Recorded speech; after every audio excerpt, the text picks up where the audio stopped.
Amém? Nós estamos na nosso último dia do nosso Doutrina em Foco. Nós estamos, então, estudando sobre oração. E não tem como eu não dizer para você que se você não veio na quinta-feira passada, que dó que eu tô de você. Mas é muita dó mesmo, muita dó que eu tô de você. E, o culto gravado não vai conseguir, você não vai conseguir ter a dimensão do que foi através do culto gravado. Mas que bom que você veio hoje. Amém? Deus é bom demais. Aleluia. Na quinta-feira passada, nós recebemos, eu ia falar, nós falamos, né?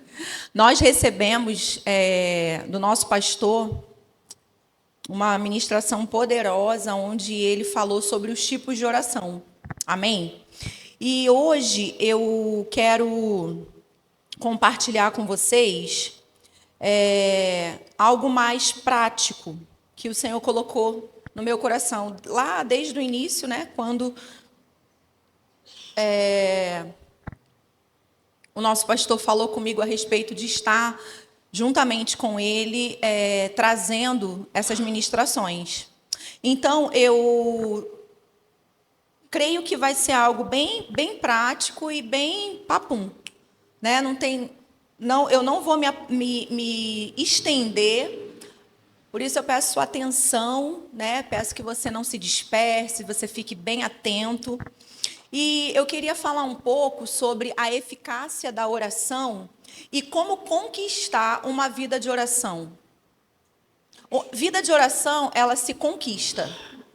Amém? Então, como eu vou conquistar uma vida constante de oração? Como eu posso conquistar uma vida constante de oração? E a eficácia da oração. Então, são dois assuntos que nós poderíamos dividir em duas ministrações diferentes. A gente poderia falar somente em uma ministração sobre a eficácia da oração. Por quê? Porque sobre isso existem muitos questionamentos, muita coisa mal entendida, mal interpretada. E também a respeito de como conquistar uma vida constante de oração, a gente também poderia ser um outro dia. Mas eu creio na graça do Senhor e na atenção de vocês, que faz toda a diferença para que a gente consiga fluir de uma forma, né, graciosa, embora a gente já esteja com um pouquinho, né, de hora avançada, mas o Senhor já esteve hoje aqui, né? Já esteve nesse dia. E vai tudo bem. Amém? Amém? Irmãos, oração, embora a gente pense ou até mesmo diga, oração é fácil, ou oração é um tema simples. Na verdade, não é. Oração não é fácil, oração não é um tema simples. Conquistar uma vida de oração não é fácil. E é justamente por isso que muitos de nós vivemos indo e voltando. No que diz respeito a ter uma constância na oração. Alguns já conquistaram, de fato, um lugar de oração. Alguns já encontraram, né, um lugar onde eles sentem prazer na oração. Porque existe um lugar onde você não acha a oração algo monótono. Existe um lugar onde, quando você começa a orar, você não boceja, você não sente sono, você simplesmente se perde. Você esquece do relógio, você esquece da hora, exatamente como nós ouvimos na quinta passada. Existe esse lugar. Mas por que poucos alcançam esse lugar? Por que poucos atingem esse lugar? Porque não é fácil encontrar esse lugar. Não é fácil atingir esse lugar. Não é fácil chegar neste lugar. E porque não é fácil, nem todos empregam a resistência necessária para conquistar esse lugar. Então, olha, deixa eu falar uma coisa para você. Oração se conquista. Ter uma vida de oração precisa ser um lugar, um terreno que você vai precisar conquistar. E tudo aquilo que você precisa conquistar, você precisa usar de armas e de força. Ouviu o que eu falei? Tudo aquilo que você precisa conquistar, você precisa usar de armas e de força. Amém? E o apóstolo Paulo fala que as armas da nossa milícia não são carnais, mas elas são poderosas em Deus. Elas não são poderosas na sua sabedoria, elas não são poderosas na minha sabedoria, elas são poderosas nele, em Deus. Amém? Aleluia. Mas eu quero começar falando sobre a eficácia da oração, e Deus que me ajude a conseguir falar as duas coisas hoje para você. Irmãos, qual é o grande, não vou falar problema, mas qual é o grande X da questão no que diz respeito à oração ser eficaz? A gente fala muito, você não precisa abrir, Josué 24, 15, lá no finalzinho, o versículo 15 de Josué, ele é bem grande, mas lá no finalzinho, né, do versículo 15, Josué fala, porém, eu e minha casa serviremos ao Senhor. Amém? Eu e minha casa serviremos ao Senhor. E a gente pega essa frase de Josué, e deixa eu te dizer, não tem problema nenhum nós pegarmos essa frase de Josué. Amém? E dizer, eu e minha casa serviremos ao Senhor. É uma excelente confissão, é uma excelente declaração. Mas nós não podemos nos esquecer que essa declaração foi de Josué. Amém? Dentro do contexto que ele estava vivendo. Dentro do contexto que ele estava passando. Amém? Então, mas não tem problema nenhum. É uma boa confissão. Quantas vezes nós ouvimos ministros e eles declaram boas confissões, a gente vai lá e anota e a gente passa a declarar também. Não é verdade? Boa confissão. Ministros que foram inspirados pelo Espírito para trazer uma confissão, uma boa confissão no seu devocional, e aí ele compartilha numa ministração em algum lugar, não é verdade? E aí o que acontece? A gente vai lá, copia, eu não sei você, mas eu faço isso. E passo a declarar para a minha vida. Mas, irmãos, ainda assim, nós não podemos esquecer que essa confissão que eu copiei, que eu anotei no meu bloco de notas ou no meu caderninho, é fruto de uma intimidade de alguém com Deus. Amém? É fruto de um entendimento que alguém teve com Deus por meio da intimidade que ele teve. Amém? Então, você está entendendo? Aleluia. Não tem problema nenhum, não é errado. Mas você pode desenvolver uma intimidade própria com ele e ter suas próprias frases. Suas próprias inspirações. Amém? E ele é a pessoa mais indicada e mais indicada e mais, como eu vou dizer, preparada, não é bem preparada, mas você vai entender, para poder trazer a você inspirações, porque ele te conhece. Então, ele sabe da sua necessidade, ele sabe do que você precisa, ele sabe qual é a confissão certa, correta, para que você passe a ter no seu dia a dia, que vai impactar a sua vida. Então, não existe ninguém mais pronto para fazer isso do que Deus. Mas não é errado você copiar as confissões dos outros. Amém? Aleluia. Então, Josué diz, eu e minha casa serviremos ao Senhor. Abra sua Bíblia lá em 1 Pedro, por favor, comigo. 1 Pedro.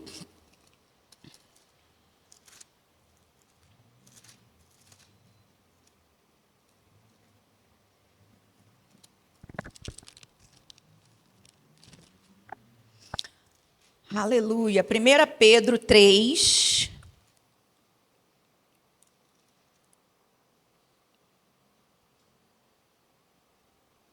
Você encontrou?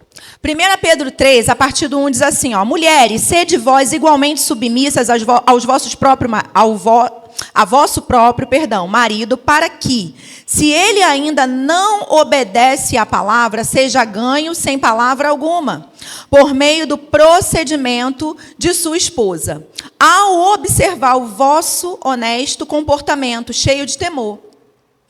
Não seja o adorno da esposa o que é exterior, como frisado de cabelos, adereços de ouro, aparato de vestuário.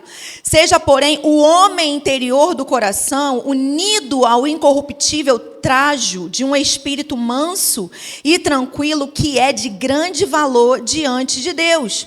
Pois foi assim também que a si mesmas se ataviaram outrora as santas mulheres que esperavam em Deus, estando submissas a seu próprio marido, como fazia Sara, que obedeceu a Abraão, chamando-lhe Senhor, da qual vós vos tornastes filhas, praticando o bem e não temendo perturbação alguma.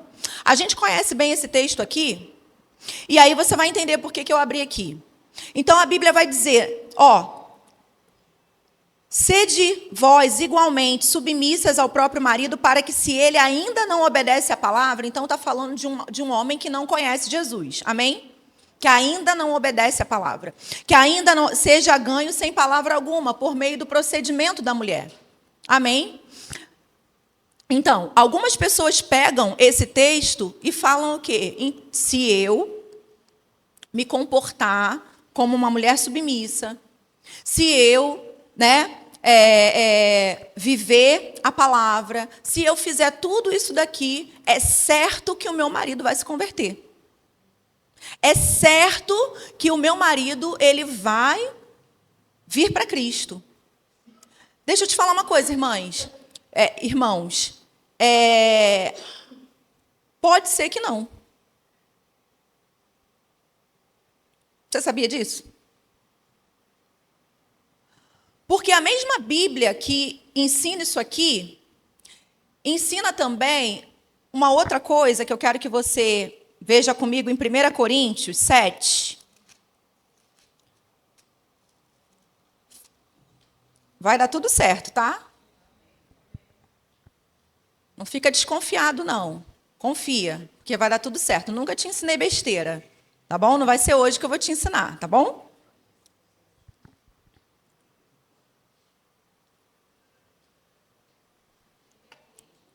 1 Coríntios 7. Vamos ler a partir. Deixa eu ver aqui. É bem grande o texto. Aqui Paulo está falando acerca do casamento. Então, ele está falando sobre o contexto de casamento. Muitas coisas ele vai falando aqui. Que o marido ele deve conceder à esposa o que é devido, a esposa também deve conceder ao marido. Aí ele vai falar sobre estabilidade na família. Lá no 10 ele vai falar assim: ora, aos casados ordeno eu, não eu, mas o Senhor, que a mulher não se separe do marido. Se, porém, ela vier a separar-se, que não se case ou que se reconcilie com o seu marido, e o marido não se aparte da sua mulher. Aos mais digo eu, não o Senhor. Então, agora é ele falando. Se algum irmão tem mulher incrédula e esta consente em morar com ele, não a abandone. E a mulher que tem marido incrédulo e este consente em viver com ela, não deixe o marido. Porque o marido incrédulo é santificado no convívio da esposa, e a esposa incrédula é santificada no convívio do marido crente. Doutrora sorte, os vossos filhos seriam impuros, porém agora são santos. Mas, se o descrente quiser apartar-se, que se aparte. Em tais casos, não fica sujeito à servidão, nem o irmão, nem a irmã. Deus vos tem chamado à paz. Pois, como sabeis, ó mulher, se salvará teu marido? Ou como sabeis, ó marido, se salvará tua mulher? Onde cada um Perdão, isso mesmo. Ande cada um segundo o que o Senhor lhes tem distribuído, cada um conforme Deus o tem chamado. É assim que ordeno em todas as igrejas. E aí ele vai começar a falar sobre circuncisão e tudo mais. O que isso tem a ver com oração? Irmãos, eu sou nascida e criada no Evangelho, então eu já convivi com muitas pessoas e eu ouço muitas coisas, né? Já ouvi e ouço muitas coisas. E o Senhor, ao longo do tempo, foi me ensinando isso que eu vou te ensinar agora, vou te ensinar hoje, acerca de oração.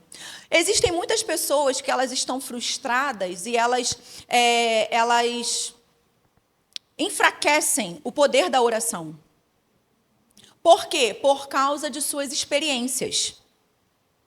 Porque, por exemplo, eu conheço mulheres que tinham santo procedimento e que eram submissas e que o marido não se converteu. Você está entendendo? Por quê? Porque a oração ela é poderosa, mas a oração não infringe princípios. A oração é poderosa, mas a oração não infringe o livre-arbítrio. Você está entendendo? Deus não viola as pessoas. Então, quando a Bíblia fala sobre o que nós lemos, é certo que devemos ter um santo procedimento. E é certo que homens e mulheres que verão do seu cônjuge o certo procedimento terão a oportunidade de escolher por Cristo. Terão a oportunidade de optar por Cristo. Terão a oportunidade de acolher para si a crença da esposa, a crença do marido. Você está entendendo? Mas Deus não vai violar o livre-arbítrio das pessoas. Então, irmãos, a gente precisa olhar para as Escrituras e confiar plenamente, completamente nas Escrituras. Mas nós precisamos também olhar contextos e nós também precisamos ser sensatos ao olhar para as Escrituras. Não olhar para as Escrituras de uma forma romântica. Não romantizar as coisas, para que a gente não se frustre por causa das nossas experiências. Você está entendendo? Tiago, abre lá comigo em Tiago. Tiago 5.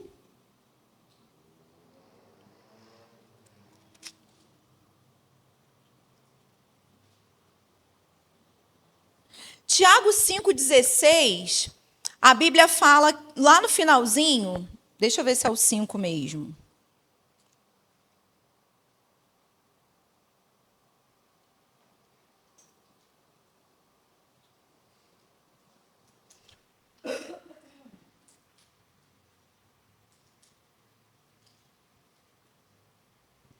É esse mesmo, 5,16, lá no finalzinho do 16, Tiago vai dizer assim: muito pode, por sua eficácia, a súplica do justo. Não é verdade? Muito pode, por sua eficácia, a súplica do justo. E aí, o que eu já ouvi muito ser dito dentro da igreja? Muito ser dito no meio cristão. Vai acontecer, eu estou orando por isso, vai acontecer. Porque muito pode, por sua eficácia, a súplica do justo. E tem pessoas que passam anos orando por certas coisas e não acontece coisa nenhuma. A oração deixou de ser eficaz? O que vocês acham? A súplica do justo deixou de ser eficaz porque não aconteceu? Então, o que acontece aí nesse... Qual é o babado? Vamos dizer assim. Qual é o babado? O que está acontecendo? O que acontece é um problema de interpretação. O que acontece é um problema, irmãos, de nós compreendermos como é o caráter de Deus. De nós compreendermos como Deus atua. e de nós compreendermos a respeito dos tipos de oração. E de nós não só sabermos que existem vários tipos de oração, mas nós sabermos para que cada um deles se aplica. Amém? Sempre, irmãos, que houver terceiros envolvidos, pode acontecer ou não. Sempre você corre esse risco. Por quê? Porque a oração é poderosa, mas ela não infringe princípios. A oração é poderosa, mas ela não viola o livre-arbítrio. Deus não é violador. Quem viola é Satanás. Deus não faz isso. A oração não deixa de ser poderosa e eficaz porque um parente meu foi para o inferno. A oração não deixa de ser poderosa e eficaz porque um parente seu foi para o inferno e você orou a vida toda por ele. Não deixa. Deus não deixa de ser poderoso, a palavra dele não deixa de ser verdadeira, não deixa. O que acontece no meio disso aí, Michela? Acontece que Deus respeita a decisão humana, a vontade das pessoas. Você está entendendo? Então, a gente não pode pegar, irmãos, textos e não estou dizendo que você não possa orar. Não estou dizendo que você não possa declarar. Ore, continue declarando. Amém? Por quê? Porque Deus tem interesse que todo homem se salve e chegue ao pleno conhecimento da verdade. Ele tem esse interesse. Ele deseja isso. Deus deseja que todo homem seja salvo e chegue ao pleno conhecimento da verdade. Agora, irmãos, deixa eu te dizer. Ainda assim, existem pessoas que vão para o inferno. Sempre existiu. Agora mesmo tem um monte indo. E vai continuar. Porque Deus não é bom? Não, porque a pessoa não quer. Porque a pessoa não quis. Simples assim. Amém? Então, voltando para o primeiro texto, 1 Pedro 3. Michela, então quer dizer que não vai acontecer se a mulher ela tiver o santo procedimento igual a Bíblia está falando? Irmãos, a Bíblia está ensinando uma ferramenta que uma mulher ela pode pegar para ela para que abra a oportunidade para que o marido dela seja alcançado. É isso que a Bíblia está ensinando. A Bíblia está ensinando uma arma poderosa, uma estratégia poderosa, uma ferramenta poderosa que vai oportunizar aquela pessoa, nem sei se essa palavra existe, que vai dar oportunidade àquela pessoa, olhando para o santo procedimento dela, de se render a Jesus. Mas ainda assim, ele se render ou não, ela se render ou não, vai depender do coração. Amém? E aí, a gente vai para o segundo texto, de 1 Coríntios 7, quando Paulo fala, não sabe. E ele está falando, o contexto que ele está falando é de gente incrédula. Por isso que você que é jovem, não vai casar com filho do diabo. Por isso que você que é jovem, que está dentro dessa igreja, que ouve a palavra desde pequenininho, toma jeito e não vai dar essa bobeira, não vai marcar essa bobeira. Ter o cão como sogro. Tá entendendo? Por quê? Porque depois... Não, Michela, que... muito pode por ser eficaz essa súplica do justo. Vai nessa para tu ver.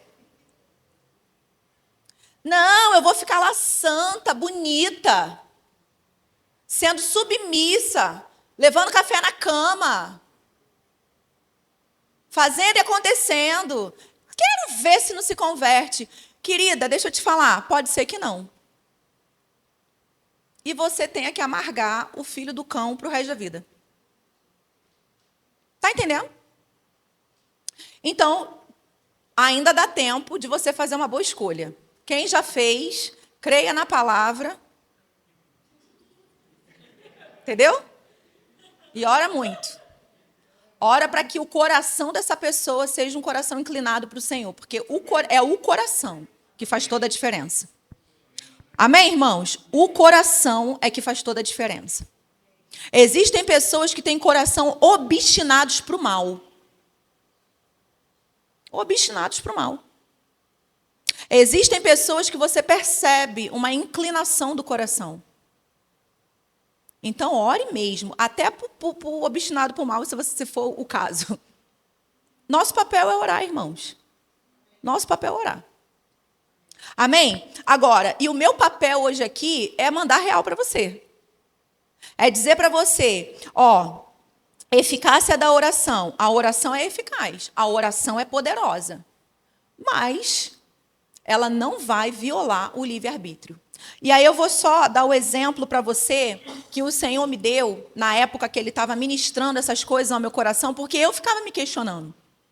Falava, gente, mas essa pessoa passou 40 anos e o miserável morreu. Ímpio. Como assim? Você nunca se questionou sobre isso? Você nunca fez questionamento sobre isso? Sobre situações onde a pessoa olha para você e fala, mas eu estava em fé. Mas eu estava orando. Por que não aconteceu? Irmãos, a gente tem que sentar e fazer uma grande análise dentro da palavra do porquê que não aconteceu para a gente não enfraquecer o evangelho. Na nossa vida. No nosso entendimento. Não há nada que possa enfraquecer o evangelho, mas ele pode ser enfraquecido para você, para a sua vida, por causa dos seus questionamentos e das suas ações. Você está entendendo? Então, a gente precisa sentar, olhar biblicamente todas as coisas para que a gente possa... Olha, Jesus, uma prova aí. Jesus, o tempo inteiro, quando curava pessoas, ou pessoas eram curadas, sem nem mesmo ele saber, como foi o caso da mulher do fluxo de sangue, ele olhava para a pessoa e respondia para ela o quê? Vai, a tua fé te salvou. Vai, a tua fé te curou. Jesus nem sempre estava cônscio do que estava acontecendo, ciente ali do que estava acontecendo, mas a fé da pessoa nele, como foi o caso dela, de tocar na orla da veste dele, ela nem tocou no corpo dele, ela tocou na barra da orla, na barra da roupa dele. A tua fé, ou seja, a fé, irmãos, é individual. É individual. Eu não posso pegar carona na fé do meu marido, nem ele na minha. A fé é individual. É obviamente que como igreja, como indivíduos, nós vamos sim usufruir de coisas da vida um do outro, do posicionamento da vida um do outro. Mas, irmãos, no que diz respeito aos propósitos particulares da minha própria vida e da própria vida dele, eu preciso desenvolver a minha fé. O que eu tenho do meu marido é apoio, incentivo e vice-versa. Agora, nós precisamos compreender essas coisas. Então, eu oro por pessoas não são curadas, eu volto para casa arrasado, destruído, desmotivado. Irmãos, eu não fico desmotivada, arrasada e destruída, não. Por quê? Porque a fé da pessoa está envolvida. Não adianta você orar por uma pessoa e ela não ter fé naquilo que está acontecendo. Ela não empregar fé no que está acontecendo. Ah, mas eu soube de uma pessoa que foi curada e nem tinha fé. Então, isso daí já são os dons em operação. Aí já é outra doutrina em foco. Tu pega lá porque já teve. Manifestações do Espírito. Você vai ver que é o dom da fé em operação. Independente da pessoa estar crendo ou não, ela vai ser curada e acabou. Operação de milagres.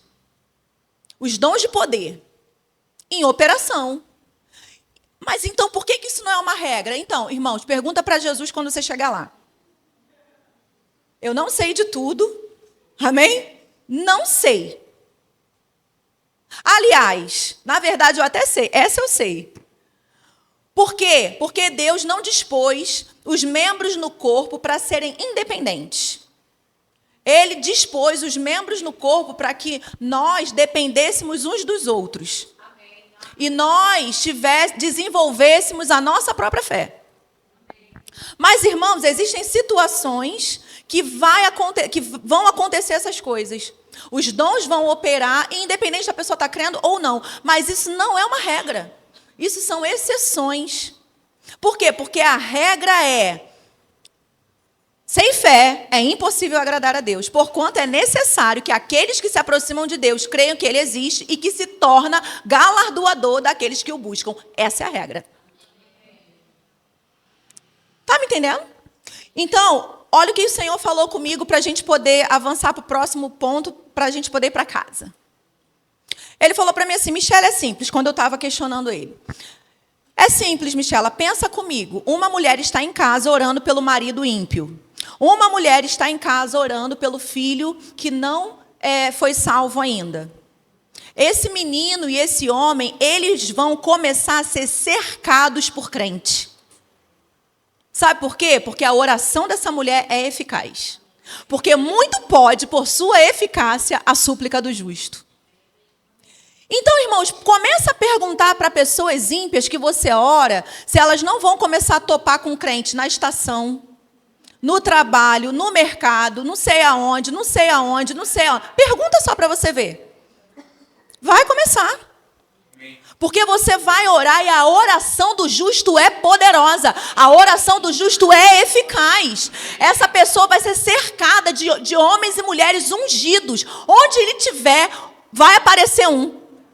Agora, se ele vai se render, aí já não é com Deus. Já não é com você, já não é comigo. Não é. A oração não deixa de ser eficaz por isso. Foi o que Deus me ensinou. Está entendendo, Michela? Começa a perguntar para essas mulheres que falam, que estão frustradas, porque o marido morreu sem salvação, ou porque passaram anos e mais anos e mais anos e o marido ainda não se converteu. Pergunta para elas se elas oram de fato mesmo, em fé, porque eu não estou falando de oração meia boca não, tá, irmãs? Oração de assim, de não, de 15 em 15 dias. Estou falando de gente que ora. Gente que bota o joelho no chão todo santo dia e ora. E declara a palavra. E envia a palavra de vida. É disso que eu estou falando. Então, pergunta para essas pessoas, para essas mulheres, se os maridos e os filhos não chegam em casa falando: olha, mãe, vou te contar, hein? Onde eu passo tem um crente. Aí o homem chega em casa: olha, vou te contar, esses crentes são tudo chato, hein? Não sei o que está acontecendo, eu estou um imã de crente. Porque é assim que acontece. O que é isso? A oração do justo é poderosa. A oração do justo é eficaz. Então, irmãos, quando você ora, há um desdobramento celestial, divino, em favor daquela pessoa que você está orando, exatamente na hora que você ora. Isso é o quê? É a prova que a nossa oração é eficaz, que a nossa oração é poderosa. Agora, se aquela pessoa, ela vai abrir o coração dela, aí você já não tem gerência nisso. Eu já não tenho mais gerência nisso. Amém? Nós podemos conversar sobre isso mais para frente, um outro dia, falar um pouco mais sobre isso, amém? Mas eu quero tocar um pouquinho com você. Vá lá para Mateus. Você entendeu? Mateus 26, por favor. E essa aqui foi uma outra lição que o Espírito Santo me deu, me ensinou, que mudou a minha vida completamente, mas completamente mesmo, irmão. Já faz anos que o Senhor me ensinou isso aqui. E isso aqui mudou a minha vida de oração completamente, revolucionou minha vida de oração. Mateus 26, a partir aqui do 36, vai narrar o quê? Jesus lá no Getsêmani. Amém? E aqui, então, eu vou passar para o próximo tópico, que é como conquistar uma vida de oração. Como que eu conquisto uma vida de oração? Como que eu tenho efetividade numa vida de oração? Como que eu tenho constância, né, numa vida de oração? Olha só o que a Bíblia vai dizer aqui. A partir do 36... A gente já conhece bem, amém? Então, vamos, para a gente ganhar tempo, eu ia ler tudo, mas para a gente ganhar tempo, vamos lá para o 41. 40. E voltando para os discípulos, achou-os dormindo e disse a Pedro: então, nenhuma hora pudeste vós vigiar comigo? Vigiai e orai para que não entreis em tentação. O espírito, na verdade, está pronto, mas a carne é fraca. Preste atenção, irmãos, aqui é uma outra distorção que acontece muito, eu já ouvi muita besteira, já ouvi muita distorção sobre isso aqui. Desculpa para pecar, você sabe, né? A carne é fraca. Caí de novo, você sabe, a carne é fraca. Não fiz, né, pastor? Não fiz, né, fulana? Sabe como é que é? A carne é fraca. Mas olha só o que Jesus está falando. O espírito está pronto. Então quer dizer que a fraqueza da carne, ela é mais forte do que a prontidão do espírito? Porque para aqueles que falam, você sabe, né, a carne é fraca. Essas pessoas, elas valorizam muito mais a fraqueza da carne do que a prontidão do espírito. Essas pessoas, elas dão muito mais ênfase, né? E na vida delas, a carne é muito mais forte do que o espírito. Você está entendendo? Mas, deixando isso um pouquinho de lado, deixa eu te explicar uma coisa, irmãos. Todo ambiente de oração, ele é um ambiente onde eu e você vamos sofrer resistência. Ambiente de oração não é playground. Ambiente de oração não é um lugar onde a sua carne, ela fica confortável. A sua mente, ela fica confortável. Na verdade, ambiente de oração é um lugar de pressão.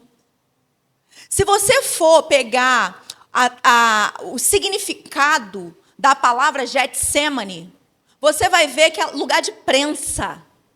É um lugar de pressão, de prensa. E não é uma prensa qualquer. Jesus, no Getsemane, suou gotas de sangue, tamanha agonia. Então, é um lugar de prensa, pressão. E ele fala, vocês não puderam orar comigo 1 hora? E aí, eu vou deixar aqui somente, tá, a título de reflexão para você. Pelo amor de Deus, gente, 1 hora? Tem crente que acha 1 hora muito. Não, eu vou orar 15 minutos em línguas. Mas Jesus está falando, nem 1 hora? Mas vamos chegar lá. Amém? E aí, lugar de oração é um lugar de pressão. E foi por isso que eu comecei o culto falando para vocês que a gente precisa conquistar esse lugar. E para se conquistar esse lugar, você vai precisar batalhar mesmo.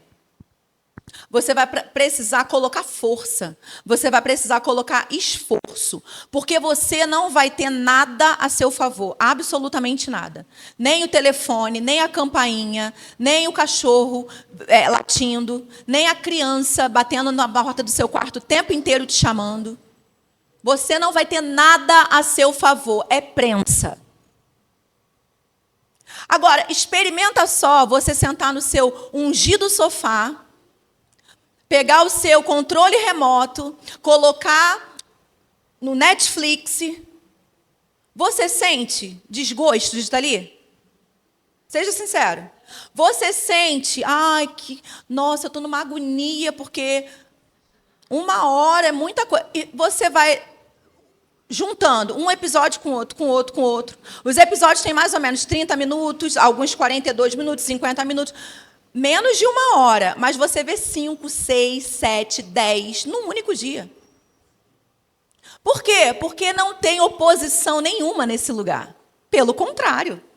O seu sofá ungido, porque obviamente eu estava brincando, ele fez, né, um trato com o capeta, o seu sofá, e ele começa a te abraçar, e você nem consegue sair dali dele.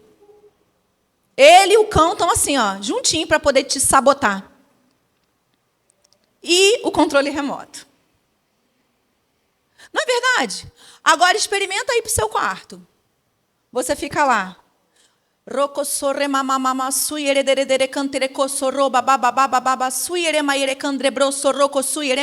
Aí você olha para o relógio, 5 minutos. Meu Deus, 5 minutos! Achei que fosse 1 hora já. 5 minutos. Por quê, irmãos? Oposição. Porque o nosso inimigo não quer que você descubra o lugar secreto. Ele não quer. Ele não tem interesse nenhum que você sinta prazer na oração. Ele não tem interesse nenhum que você se perca na oração. Ele quer que você fique lá distraído. Mas na oração, e eu vou te falar uma coisa, poucos vão entrar nesse lugar. Porque nem todo mundo tem essa coragem. Nem todo mundo. Nem todo mundo tem essa resistência. Há muitos anos atrás, eu vou abrir um parêntese rapidamente. Há muitos anos atrás o Senhor falou comigo assim, eu nunca pude contar com a maioria. Nunca pude. E aí eu falei, ué, oi? Ele, isso mesmo, Michela. Nunca pude contar com a maioria. Eu sempre contei com a minoria. Nunca pude contar com a maioria. Aí eu falei assim, por favor, Senhor, me dá textos bíblicos aí. E aí, outro dia, eu estava sentada e até anotei isso. Um texto que algum dos ministros falaram, e eu sentado, o Senhor falou para mim, você lembra quando eu te disse que eu nunca pude contar com a maioria? Foi o nosso pastor falando dos 10 leprosos. Ele falou assim, quantos eles eram, Michela? Eu 10. Quantos que voltaram para agradecer? Eu 1. Ele, pois é, nunca tive gratidão da maioria, nunca pude contar com a maioria, nunca. Então, irmãos, deixa eu mandar a real aqui para você, que você sabe que eu sou dessas, né? Nem todo mundo vai atingir esse lugar, infelizmente. Que não seja você. Amém? Que não seja você, que está debaixo desse teto hoje ouvindo essa palavra. Mas, Michela, então, o que eu faço? O que você faz? Você esmurra o seu corpo. O que você faz? Você reduz o seu corpo à escravidão. É isso que você faz. O que você faz? Desliga a televisão. O que você faz? Coloca o seu celular no modo avião. É assim que se conquista um lugar de oração efetivo.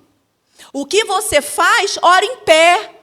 Anda para um lado e para o outro dentro da sala da sua casa, para você não dormir. O que você faz? Bota um monte de copo d'água em cima da mesa e vai bebendo, vai bebendo, vai bebendo, vai bebendo e orando. Até você chegar no lugar onde aquilo está mais confortável para você. Até quando você chegar no lugar que quando você olha o relógio já deu meia hora. Olha que evolução. De 5 minutos para meia hora, olha que evolução. Não é verdade?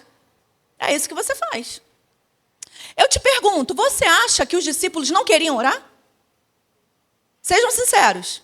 Vocês acham isso, que os discípulos não queriam orar?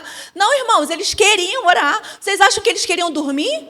Vocês acham que eles queriam entristecer o mestre? Não, não, eles queriam orar. Assim como você, quando diz no final do ano, bota lá no seu caderninho que você quer orar, assim como você, eles também queriam.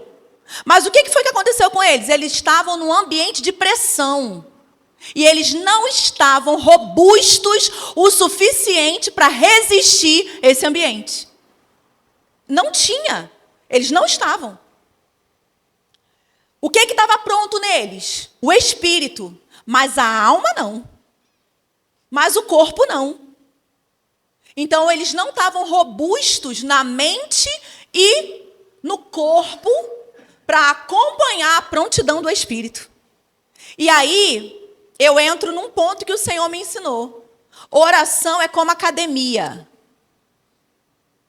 Oração é como músculo que você vai hipertrofiar. Você não cresce do dia para a noite. Não cresce do dia para a noite. Na academia, o que você faz? Você começa com uma série.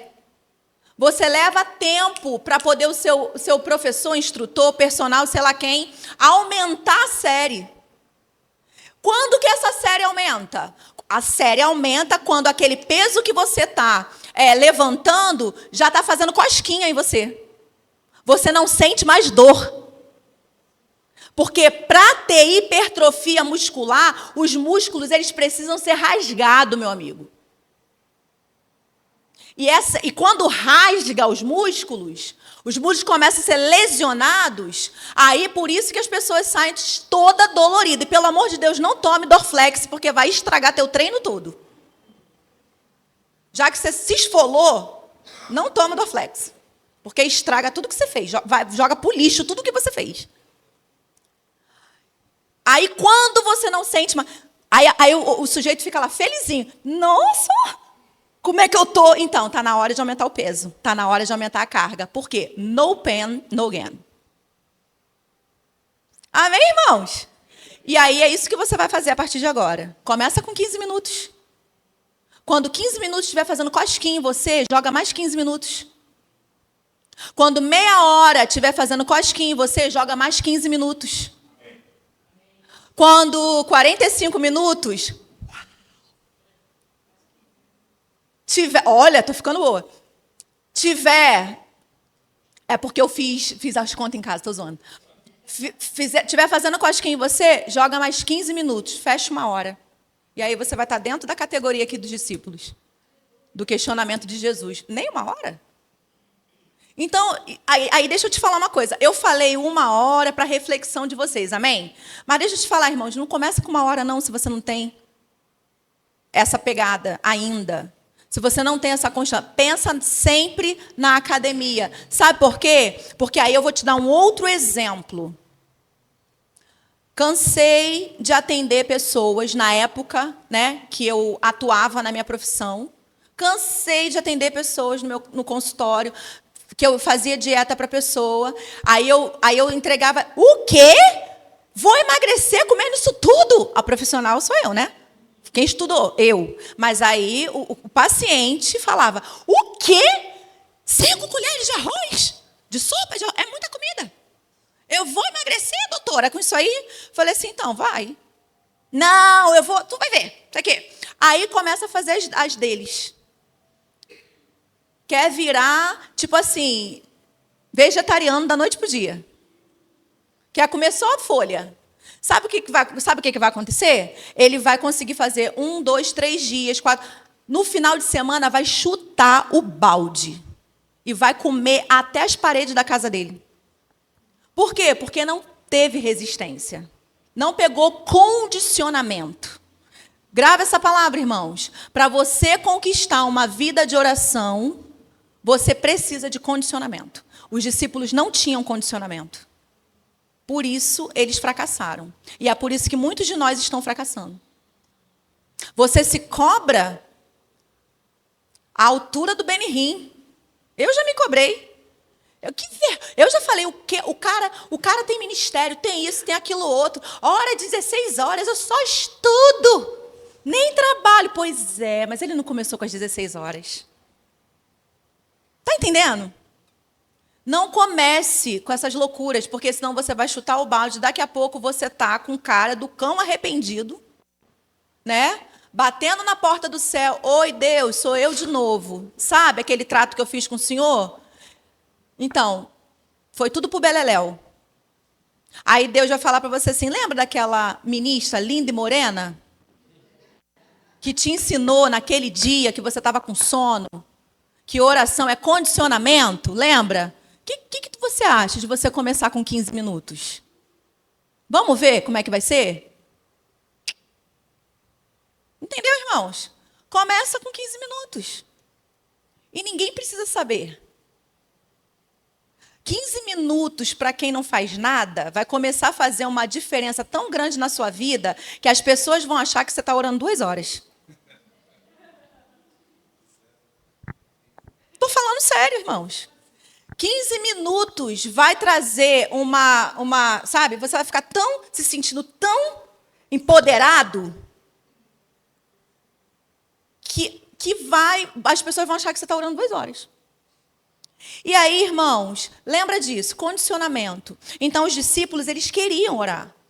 É óbvio, eles queriam agradar o Senhor. Eles não queriam entristecer o Senhor.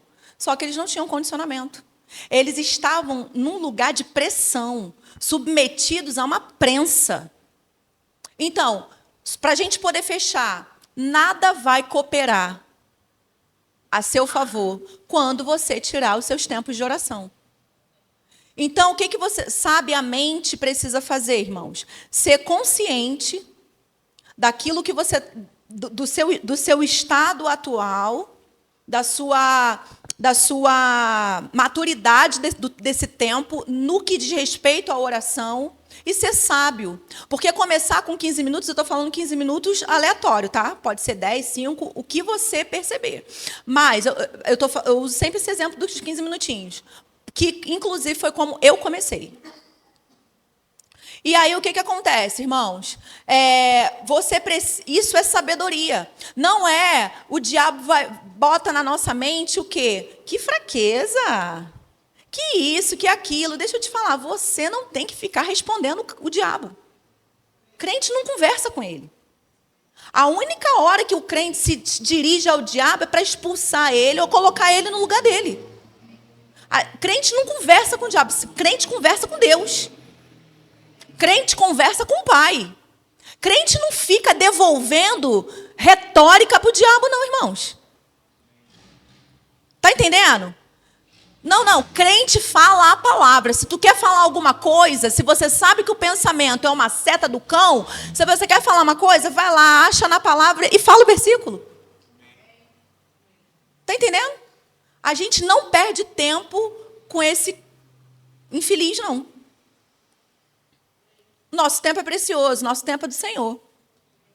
Então você vai para a palavra. Está entendendo? E é sabedoria. Irmãos, Deus, ele dá estratégias para a gente. Deus, ele é um Deus de estratégia. E Deus dá estratégia para a gente. Agora, aproveite bem esse 10, 15 minutos aí que você... O tempo que você vai decidir iniciar. Olha, eu estou de boa aqui. Como diz Raibe, eu estou de boa na lagoa. Não está falando comigo porque eu oro 2 horas. Então, ora 4.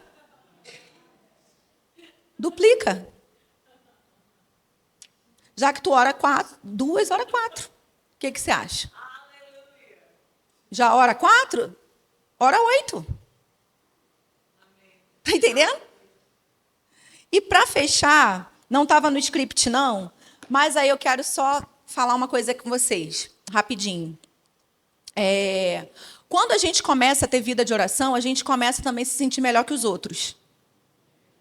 Quando a gente começa a ter vida de oração, a gente começa a querer se achar melhor que os outros.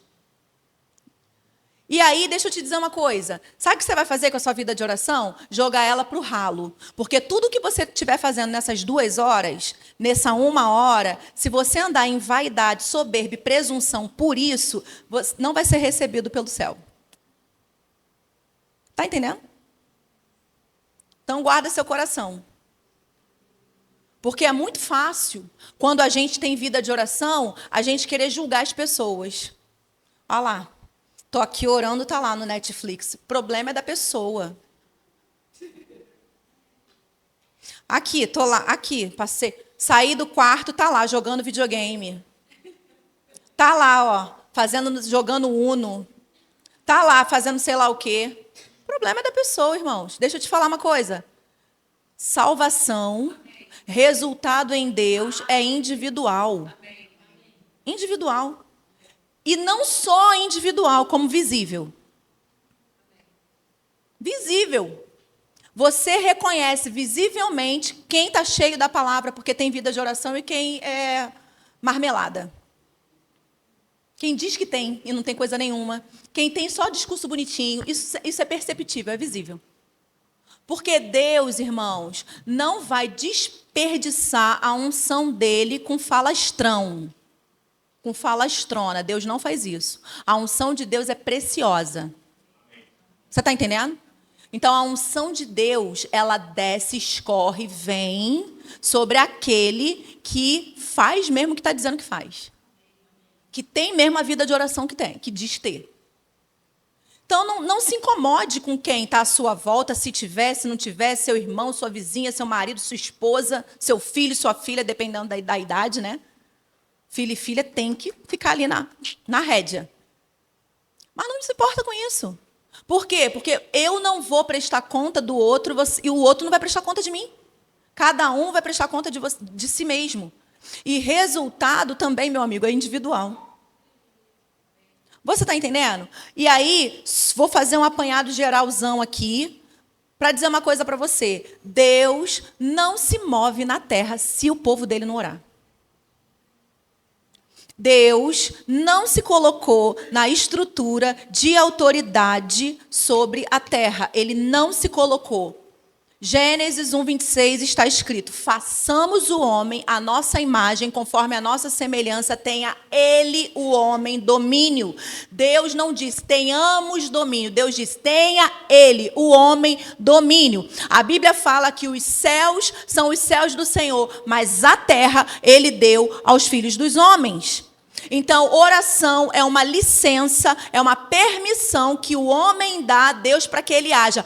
O que, sim, irmãos, e quem decidiu assim foi ele, e ele não deixa de ser soberano por isso.